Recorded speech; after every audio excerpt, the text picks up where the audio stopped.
जय श्री राधा कृष्ण। एक प्रार्थना करते हैं हम अपने भगवान से, चाहते हैं आपकी खुशी पूरे दिलो जान से।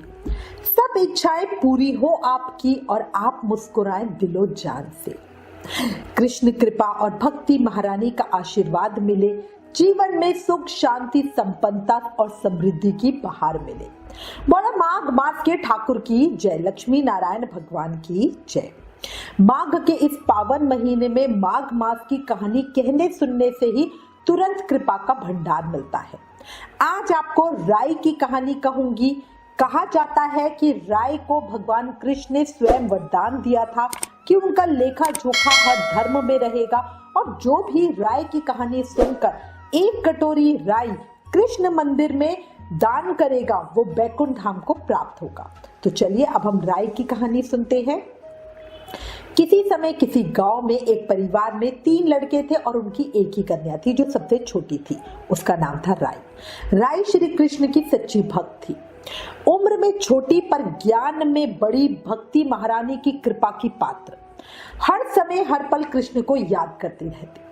राई अपनी सहेलियों के साथ खेलती, गोबर लेने जाती और आपस में बातें करते थे जैसे अक्सर सभी लड़कियां करती हैं। एक बार एक सहेली ने बताया कि उसके पिता दूसरे गांव में उसका संबंध करने के लिए गए हैं। अब उसकी बात सुनकर राई बोली कि तुम लोग जिससे चाहे विवाह कर लो, पर मैं तो विवाह भगवान श्री कृष्ण के अलावा किसी और से नहीं करूंगी। अब वो रोज गोबर लेने जाते और इसी तरह की बातें करते।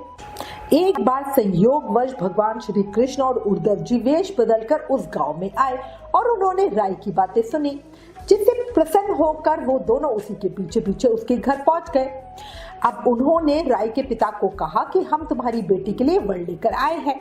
उसके पिता ने जब श्री कृष्ण का रूप लावण्य देखा तो तुरंत ही अपनी बेटी का विवाह उनसे करने के लिए राजी हो गए। भगवान वहां 15 दिनों तक रुके और उसके बाद ये कहकर गए कि वो गाजे बाजे के साथ राई को विदा करने के लिए लेके आएंगे।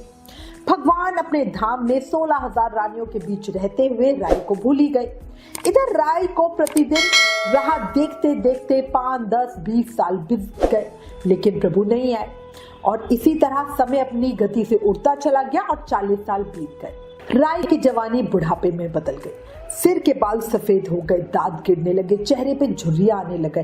भाई भतीजे सब बड़े हो गए। एक दिन राई अपने भाई से बोली, भैया मुझे गंगा नहाने और 4 पहर का पाप धोने जाना है। भाई उसको गंगा जी लेके आ गया। वहां पहुंचकर राई ने पंडों से पिंडदान करने को कहा। पंडित जी ने तांबे का कलश तैयार करके कृष्ण नाम से पिंडदान कर दिया। अब जब कलश गंगा में रखा गया तो कलश खिलखिलाकर हंसने लगा और सीधा बैकुंठ जाकर भगवान के सीने में प्रहार किया, जिसे देखकर भगवान को तुरंत ही अपनी भूल का एहसास हुआ और वो तभी दौड़ते हुए पृथ्वी लोक में राई के पास आए। संपूर्ण गाय वाले राई को बधाई देने लगे। राई अपने पति को देखकर मुस्कुराने लगी, शर्माने लगी। तब भगवान ने कहा कि मुझे क्षमा करो, मुझसे भूल हो गई। इसके बाद भगवान ने राई को स्पर्श किया तो राई को दिव्य देह मिल गई, जिसे देखकर भगवान बोले, हे राई तुम्हारा लेखा जोखा हर धर्म में रहेगा। जो कोई राई की कथा कहेगा और एक कटोरी राई भरकर मंदिर में दान करेगा वो मेरे धाम को प्राप्त होगा। हे मेरे राई दामोदर भगवान, इस कहानी को कहते सुनते हुकारा भरते सब पर कृपा बनाए रखना। कहानी अधूरी हो तो पूरी करना, पूरी हो तो आशीर्वाद देना। बोला राई दामोदर भगवान की जय, मोर मुकुट बंसरी वाले की जय।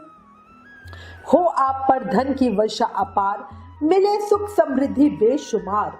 हर रात बन जाए पूर्णिमा, मिले जीवन में खुशियां बेशुमार।